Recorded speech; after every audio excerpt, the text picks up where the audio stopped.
In the year 1897, a missionary boarded a ship to return to his friends and family. He carried with him a diary wrapped in a sealskin pouch, in which he recorded the journal of his years of service among the Salish tribes. No one knows what faith he represented, or even his name. His diary included tales of an enchanted forest, considered by both the Salish tribes and the pioneer settlers to be inhabited by witches.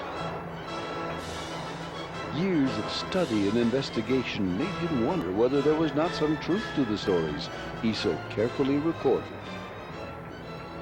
The ship capsized, and all aboard were drowned. The body of the missionary and his diary were washed ashore.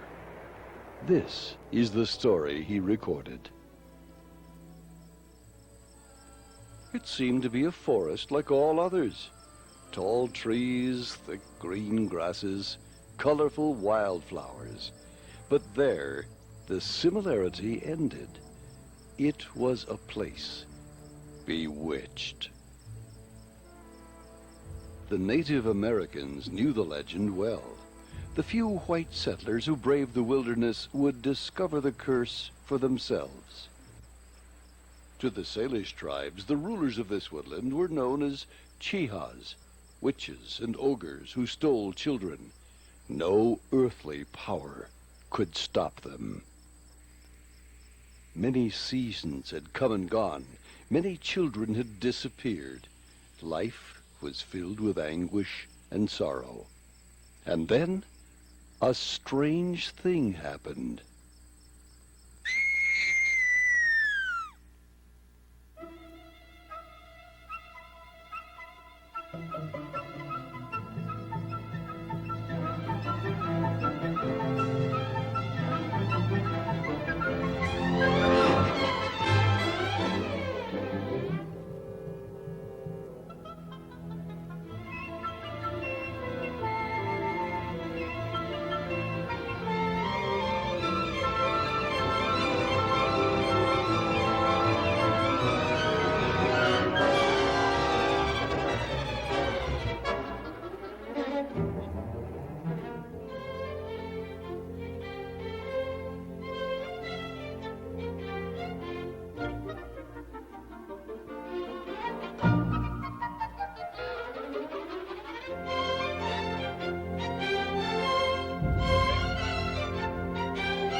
His name was Sakima, considered the most courageous of all the Salish braves.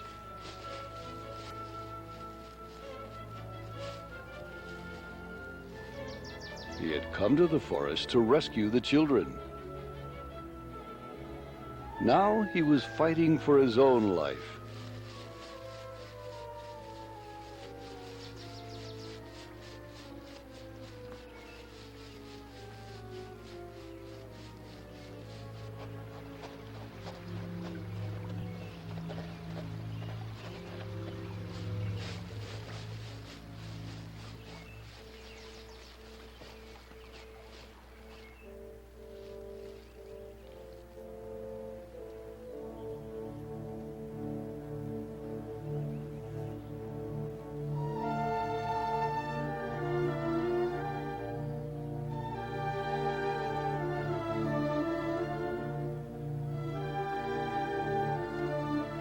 Tired and hungry, Sakima shared his adventures with the chief Tishomingo and the all-powerful medicine man.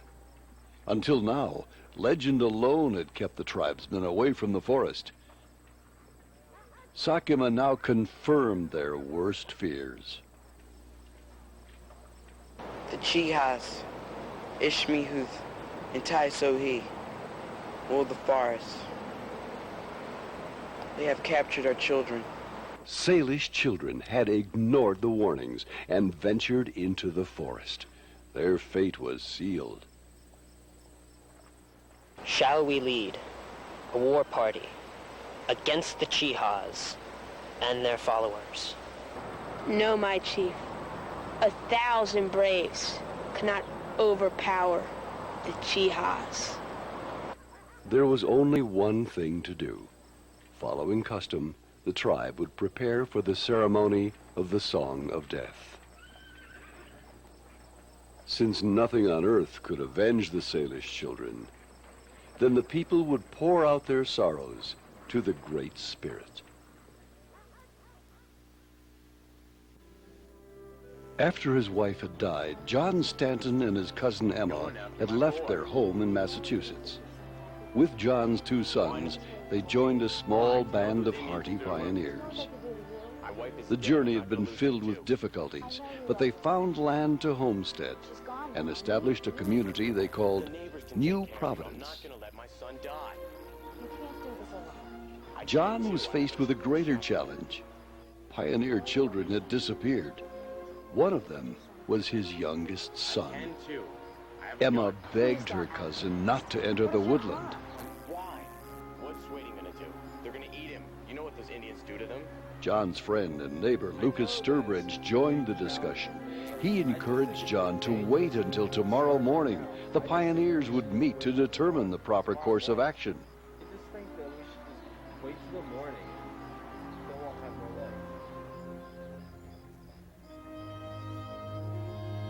legs. John agreed, for now. Perhaps it was better not to act alone. He would wait until tomorrow.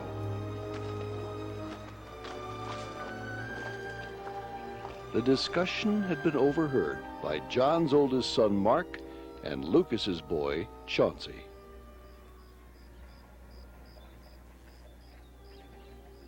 And these 2 lads had a plan of their own.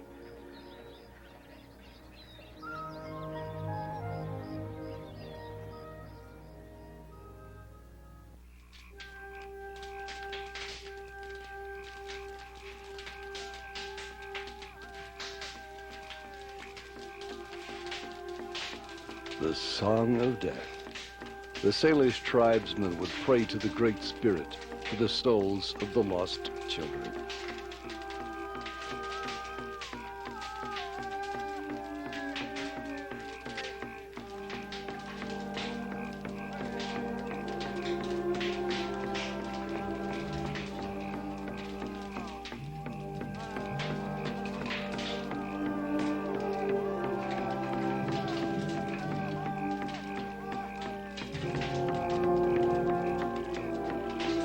Situmka was her name.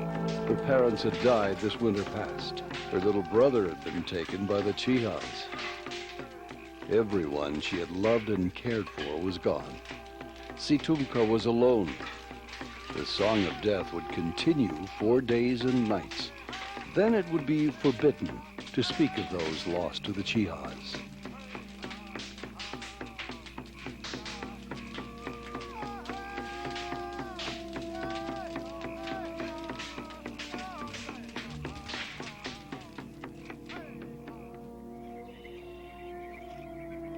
Escape. Somehow, Jeremy, Lucas, and Lane Beaver had managed to free themselves from the den of the Chihas. Free! But for how long? It seemed that no one was following them. They must act quickly.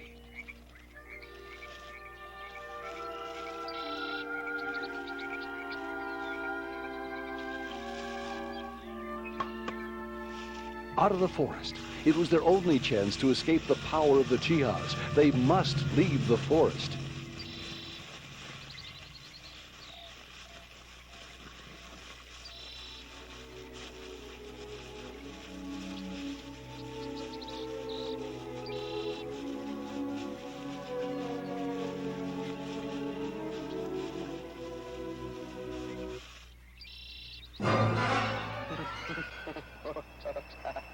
Nanahu, fiendish ogre, loyal to the Chihas.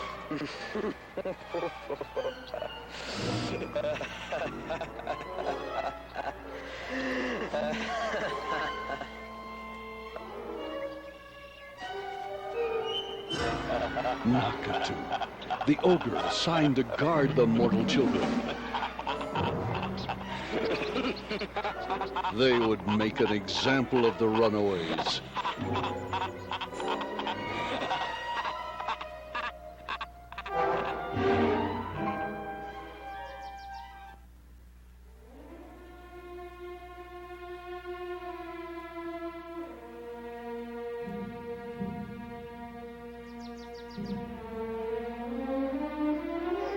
Each day, Situmka journeyed far from her village, beyond the eyes of her tribesmen, to an open field. There, amid her sobs and tears, she would pray to the Great Spirit for the soul of her brother, Peiko. Situmka implored the Great Spirit to hear her prayers. She had lost her mother and father to the fever. Why must her brother be sacrificed to the Chihas? Why must she be alone? She had prayed for so many days. Her incantations had gone unheard, so she thought. But the Great Spirit was moved and answered her prayers.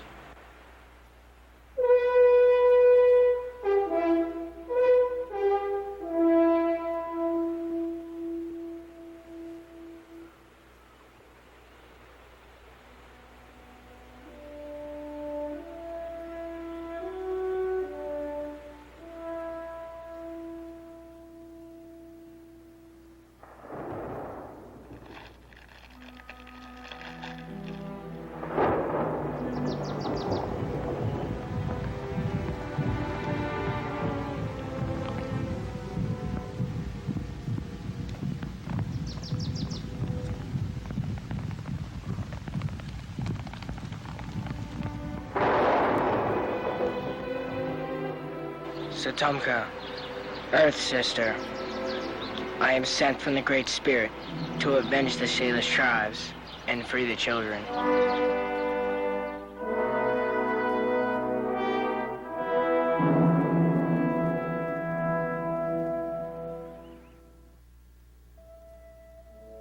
The pioneers met at the Stanton cabin. In any plan to rescue the children, they must protect the rest of the families. John and I should search for the children. Mr. Briggs and the other men will keep an eye on Emma and the other families. I'll be glad to help in any way I can. Cousin John, you will be careful. Lord knows what's out there. Lucas and I both will keep an eye out. And we'll be armed. I'm as ready as you are, John. I just hope guns are enough. You don't think those sailors' tales might be true?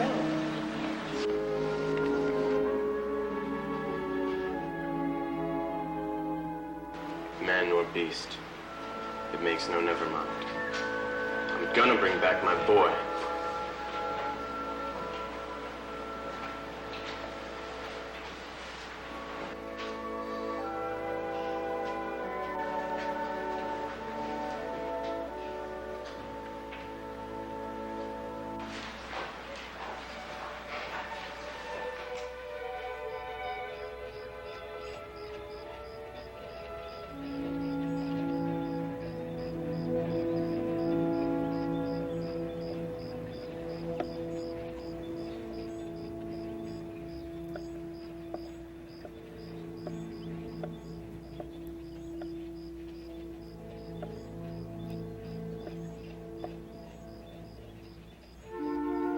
Let's go then. Grab our weapons and head out into the forest. But our fathers are going. We should stay here. Like as not, my brother is lost. You and me can find him for sure. We'll get ourselves in a passel of trouble. Not if we find him first. We'll be heroes, and our folks will be right proud. And you think we can find him? Sure. Like as not, we'll be home in time for supper. All right then, let's give it a rip.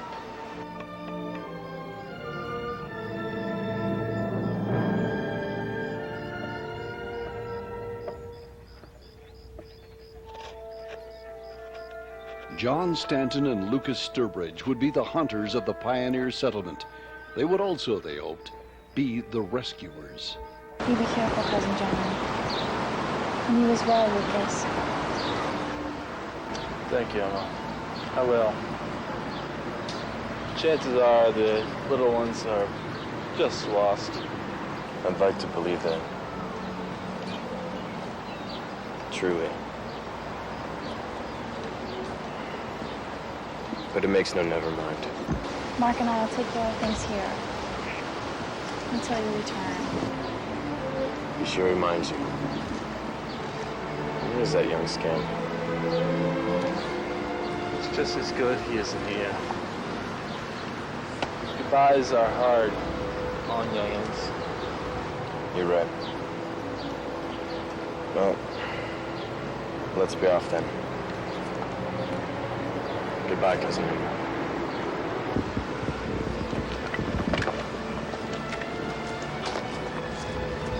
Goodbye. We'll keep you both in our prayers. And so the journey began. Two courageous pioneers venture into the forbidden forest, perhaps to death itself. Situmka was granted permission to enter the teepee of the chief, Tishomingo. She told of her trips to the open plain, her prayers to the Great Spirit, and the white feather. Chief Tishomingo knew the white feather was the sign of the eagle, considered the bravest of all winged creatures. Situmka told exactly how a youth had appeared to her, and his claim that he was sent by the Great Spirit. The medicine man asked, "What is this boy's name?" Situmka explained that the youth told her he would reveal his true name when they returned to the village. He is here. Now? Yes, my chief. Outside.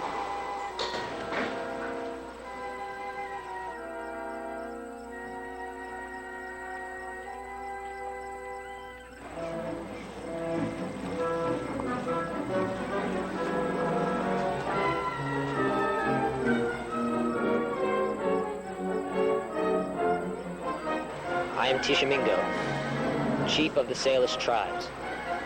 How do you call yourself?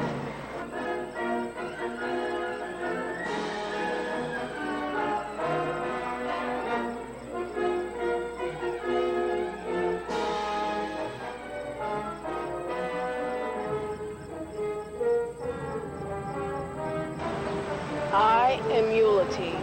Eulatine, the legendary messenger sent from Ilhali, land of the Great Spirit. Eulatine. Its literary translation was the Wondrous One. If this lad were a Ulateen, then he must be tested, and he must pass every test. And so, the Salish tribesmen began to test the power of this boy. They pitted him against the swiftest runner of the tribe. He had the speed and poise of a young deer.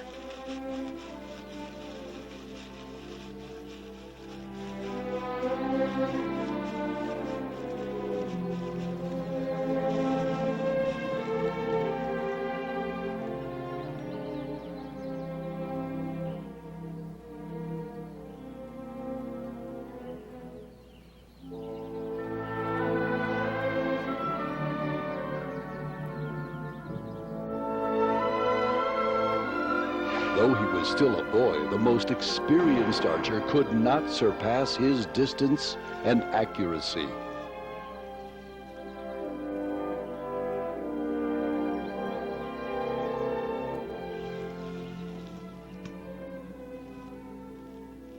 Sakima had never been beaten in arm wrestling, until the day he pitted his strength against this boy.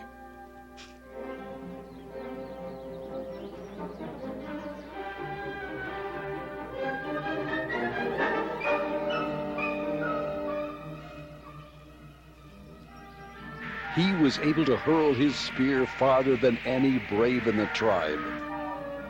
Having passed all other contests, Ulateen was faced with the greatest of all challenges, to determine his true identity.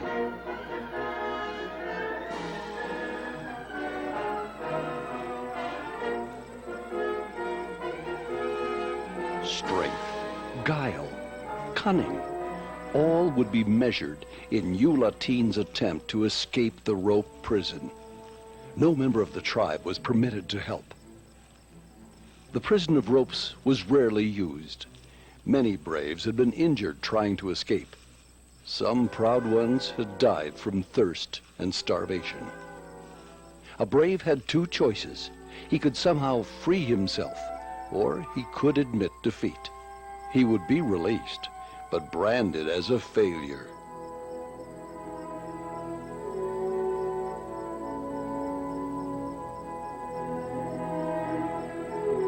Situmka begged for mercy. This was only a boy. Whether or not he was really Ulateen was of no concern to her. He was proud, noble, and kind. Situmka, your kindness warms my heart. Do not fear. I am Ulateen.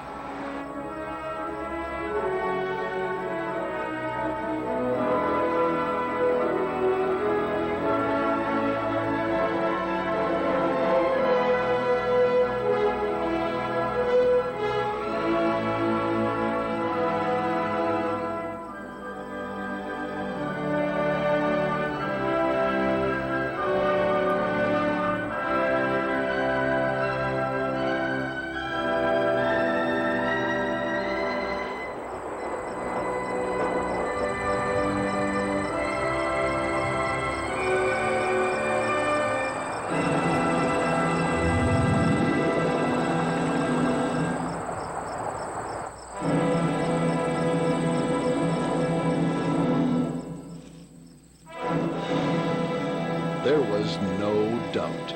This was Ulateen. Tested by the Salish, he reaffirmed his earthly task, to enter the forest of the Chihas alone and free thy helpless children.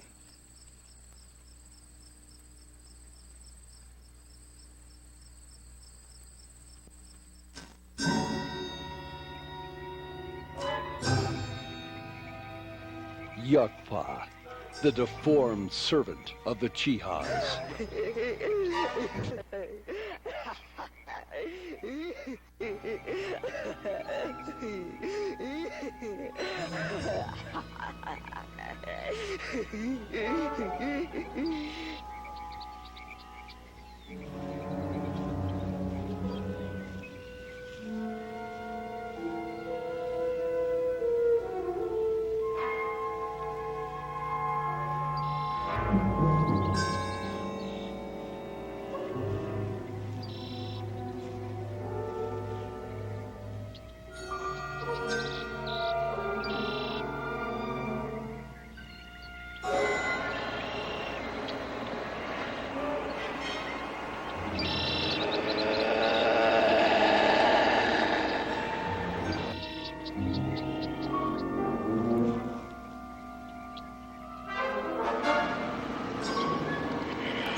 John Stanton and Lucas Sturbridge, two more victims of the Chihas. Was there no one powerful enough to overcome the evil of this forest?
Thank you. John and me, we're beholden to you. Who are you? And how did you do all this? I am Yuletine. I am here to defeat the Chihas. Is that what they are? I'm Lucas Sturbridge. This is John Stanton. They got my boy.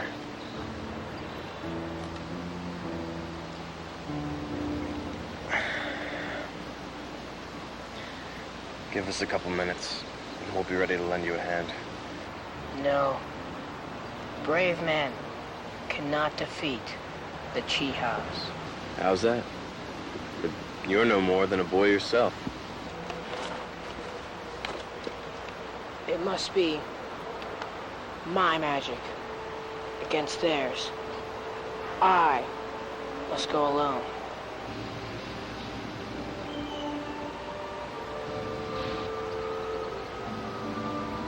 I will see you safely out of the forest.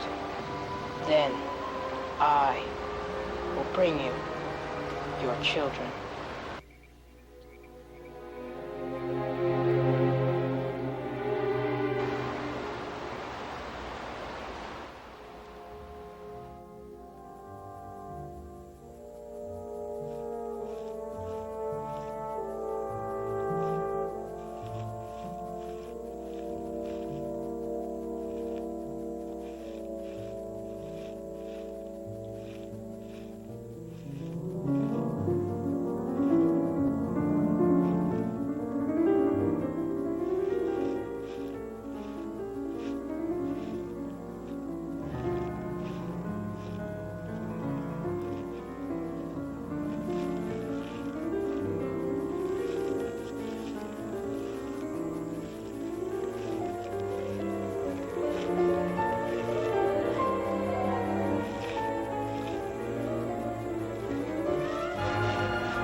Not believe what we've seen.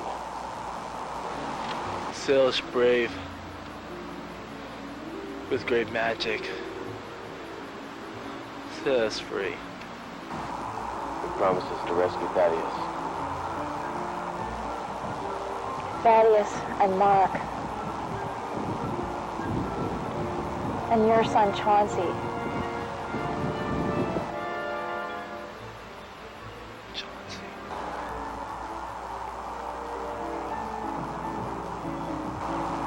Heaven help us.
Take me to the Chihas.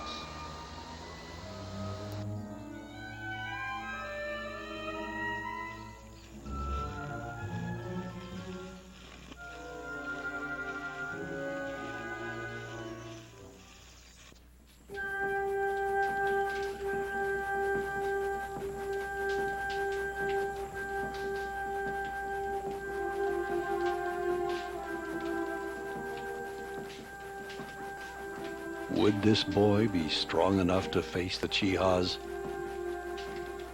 Or would the Salish again do the dance of death?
Lead me to Ishmael.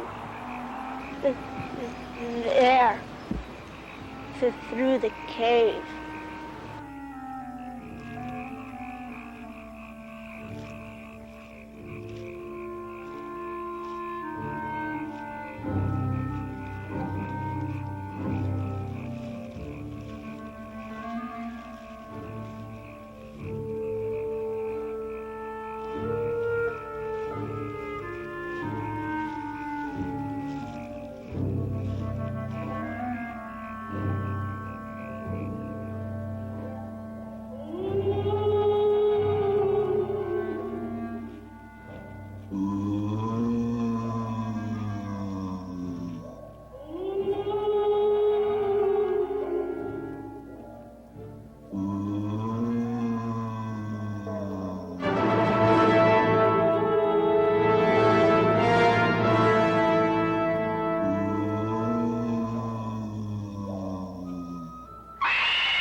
You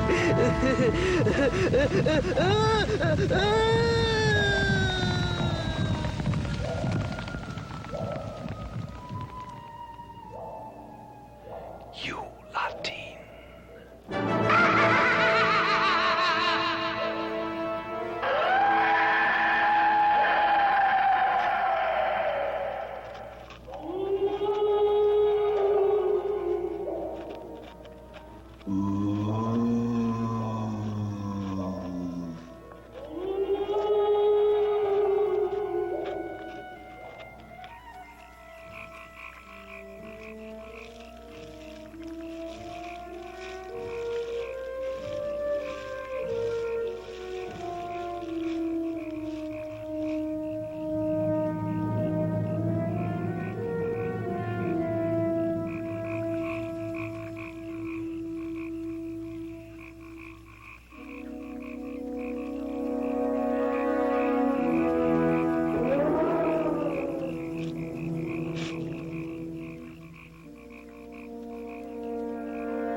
nightmare had ended.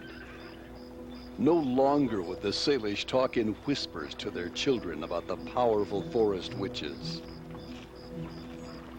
The forest, which was a place of evil, now sang with the laughter of children and the songs of winged creatures. Salish children who had been set free from the Chihas would tell of their adventures. And these stories would be passed from generation to generation.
Pioneer children were returned to their families, and there was considerable rejoicing among the settlers.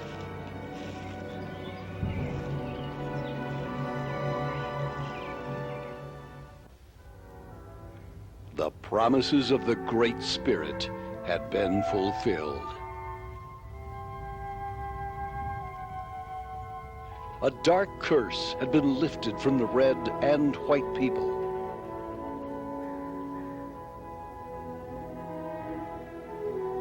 Through the ages, his name would be whispered among the Salish.